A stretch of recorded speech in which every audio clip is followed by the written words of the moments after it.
The baptism of the Holy Spirit, also called the promise of my Father in Acts 1, is defined in Luke 24:49.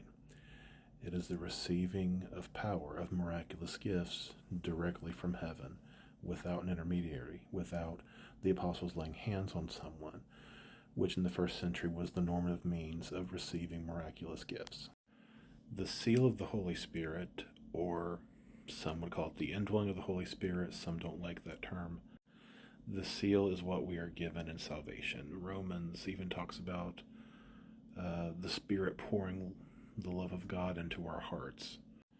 The gift of the Holy Spirit is interesting because I personally believe the gift of the Holy Spirit means different things in different contexts. I think in Acts 2:38 it means the seal of the Spirit, and I think in Acts 10 it's speaking about the baptism of the Holy Spirit.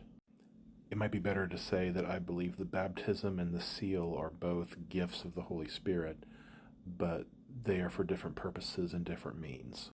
The seal of the Holy Spirit is what someone receives when they are saved. The baptism of the Holy Spirit is what the apostles were promised and they received at the beginning of Acts chapter 2, miraculous power directly from heaven, and also the household of Cornelius in Acts chapter 10, which would explain why the baptism of the Holy Spirit is only mentioned in the book of Acts, in Acts chapter 1, looking forward to chapter 2, and Acts chapter 11, looking back to chapter 10. I honestly don't believe the Apostle Paul ever writes about Holy Spirit baptism. He thinks there's one baptism, and it's water baptism.